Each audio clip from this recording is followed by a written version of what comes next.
አራቱ የኢትዮጵያ ቢሊዮነሮች። አራተኛ ሳሙኤል ታፈሰ የሰንሻይን ኮንስትራክሽን ባለቤትና ከ500 በላይ የመኖሪያ ቤቶችንና የንግድ ቦታዎችን በመገንባት ረጅም ዓመታትን ስኬታማ የሆነው የኮንስትራክሽን ድርጅት ያለው ሲሆን አሁን ላይ ደግሞ በዓለም አቀፍ ደረጃ ታዋቂ የሆነው የማሪዮት ብራንድ በመጠቀም ወደ ሆቴል ኢንዱስትሪ ተቀላቅሏል። አሁን ላይ አጠቃላይ ሀብቱ እስከ 1.6 ቢሊዮን ዶላር ይገመታል።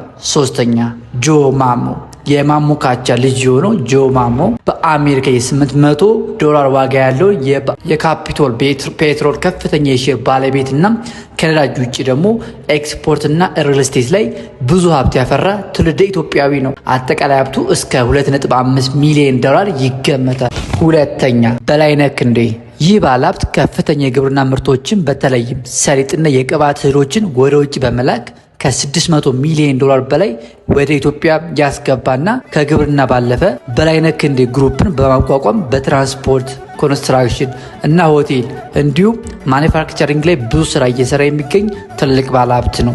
አጠቃላይ ሀብቱ እስከ 2.7 ቢሊዮን ዶላር ይገመታል። ወደ አንደኛ ደረጃ ከማቅናታችን በፊት በገርጂ መብራት ኃይል ግንባታ ሂደቱ 90% የተጠናቀቀ የመኖሪያ አፓርትመንት ቤት በ20% ቅድሚያ ክፍያ ለሽያጭ ወጥቷል። አፓርትመንቱ ባለ 2 እና ባለ 3 መኝታ አማራጭ ያለው ሲሆን ባለ 2 መኝታ 172 ካሬ፣ ባለ 3 መኝታ ደግሞ ከ177 ካሬ ጀምሮ እስከ 204 ካሬ አማራጭ አለው። በካሬ በ99 ሺህ ብር ብቻ ለሽያጭ ወጥቷል። የባንክ አማራጭ ነው የምትፈልጉ 60/40 የባንክ አማራጭ የተመቻቸለት ሲሆን አፓርትመንቱ ተጠናቆ በ8 ወር ጊዜ የምትረከቡት ይሆናል። ለበለጠ መረጃና ሳይቱ ለመጎብኘት ከታች ያለውን ስልክ ይጠቀሙ።